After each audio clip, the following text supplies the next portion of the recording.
ओम श्री परमात्मने नमः।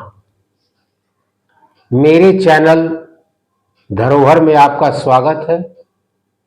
इस समय मैं श्रीमद् भगवद गीता के अध्याय 16 के श्लोक 2 पर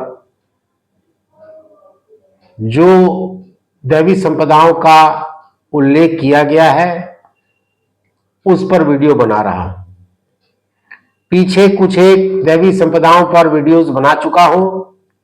आज एक और दैवी संपदा पर विचार करेंगे।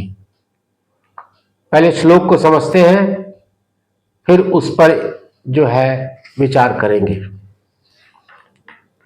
श्री भगवान उवाच अहिंसा सत्यम क्रोधस्य त्याग शांतिर्पैशुनम दया भूतेष्व लोलुप्तवम माधवम ह्रीर्चापलम। हिंदी देखते हैं। मन, वाणी और शरीर से किसी प्रकार भी किसी को कष्ट न देना, यथार्थ और प्रिय भाषण, अपना अपकार करने वाले पर भी क्रोध का न होना, कर्मों में कर्तापन के अभिमान का त्याग, अंतःकरण की उपरति अर्थात चित्त की चंचलता का अभाव, किसी की भी निंदा आदि न करना, सब भूत प्राणियों में हेतु रहित दया, इंद्रियों का विषयों के साथ संयोग होने पर भी उनमें आसक्ति का न होना, कोमलता, लोक और शास्त्र से विरुद्ध आचरण में लज्जा और व्यर्थ चेष्टाओं का अभाव। तो हम देखते कि यहां कई दैवी संपदाओं का उल्लेख है।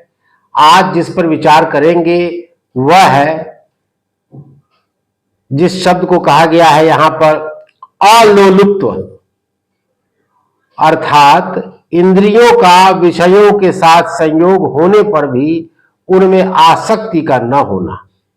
यहां हम पहले समझते हैं कि इंद्रियां क्या हैं और उसके विषय क्या हैं।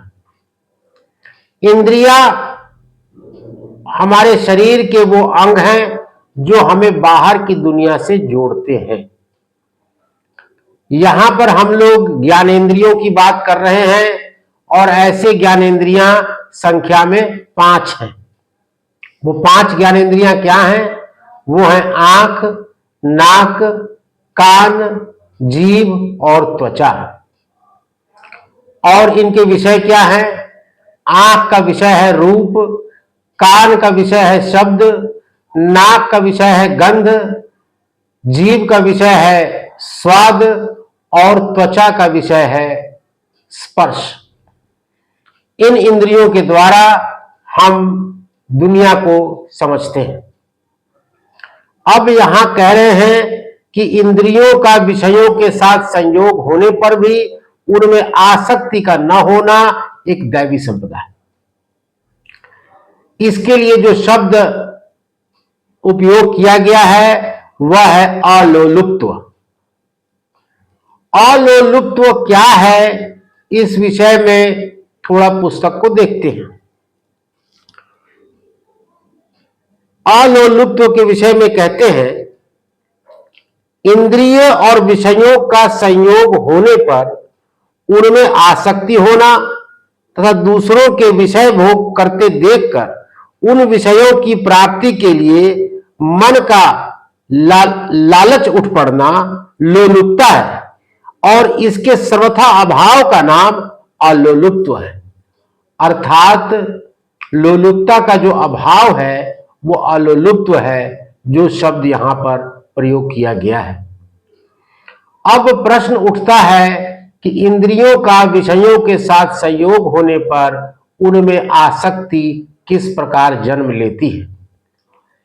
हम जानते हैं कि मनुष्य जो है वो सुख का आकांक्षी है और जब इंद्रियां अपने विषयों को प्राप्त करती हैं तो उसे सुख का अनुभव होता है और वह चाहता है कि वह सुख चलता ही रहे। इससे उसके मन में आसक्ति पैदा होती है, अर्थात उस सुख की इच्छा पैदा होती है। वो बार बार उसी सुख को ढूंढता है जिसको हम लोग लोलुपता कहते हैं। अब इंद्रियों का विषयों में लिप्त रहने से मनुष्य अपने कर्तव्य पथ से भ्रष्ट हो जाता है। इंद्रियों का विषयों में लिप्त रहने से मनुष्य ये भूल जाता है कि सही क्या है और गलत क्या है, और खासकर वो अपने परमात्मा को भूल जाता है। विषयों में लिप्त रहने से उसे कई प्रकार की भ्रांतियां हो जाती हैं, और विषयों का चिंतन करने से उसके अंदर कई प्रकार के शारीरिक वेग उत्पन्न हो जाते हैं। इसमें काम और क्रोध के वेग सबसे महत्वपूर्ण है। इन वेगों के चलते वह कई ऐसे कार्य करने लगता है जो कि उसे नहीं करना चाहिए। स्त्री का पुरुष में या पुरुष का स्त्री में अगर आसक्ति हो जाए तब फिर वो सही गलत का विचार करना छोड़ देता है, और उसके लिए कई तरह के अपराध भी करने पर तत्पर हो जाता है। हम जब जाते हैं अदालतों के अंदर तो हम पाएंगे कि वहां पर अधिकतर लोग किन कारणों से आए हैं? विषयों की आसक्ति के कारण आए। उन्होंने विषयों में उनकी इतनी आसक्ति हो गई है कि उसे प्राप्त करने के लिए येन क्रेन प्रकारेण कई तरह के वो अपराध कर रहे हैं।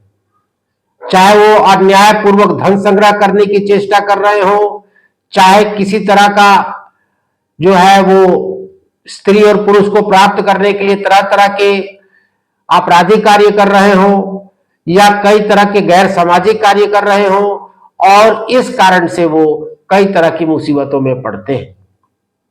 पर इस बात को समझनी चाहिए कि श्रीमद् भगवद गीता ये मानती है कि सिर्फ इसी लोक में नहीं, मृत्यु उपरांत भी ये आसक्ति मनुष्य को त्रास देते ही रहते हैं।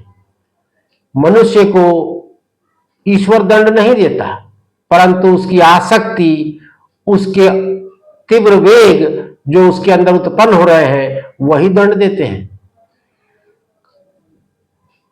ये श्रीमद् भगवद गीता में कहा गया है कहीं और कि मनुष्य के शरीर कई बार तो नष्ट हो जाते हैं, इंद्रियां नष्ट हो जाती हैं, पर उनमें रहने वाली आसक्ति नष्ट नहीं होती। इस आसक्ति के कारण से ही वह नए शरीरों को धारण करने के लिए मजबूर होता है। इसलिए अगर इंद्रियों का विषयों के साथ संयोग हो तो उनमें अगर आसक्ति नहीं है तो ये दैविक संपदा है। ये ईश्वर की कृपा से मनुष्य की आसक्ति इंद्रियों से हटने लगती है। अब इस बात को समझना चाहिए कि जब तक मनुष्य धरती पर जी रहा है तब तक अनेक प्रकार के इंद्रियों के विषयों से उसका सामना होता रहेगा। विषय आते रहेंगे, जाते रहेंगे, और विषयों को उसे भोगने की मजबूरी भी है।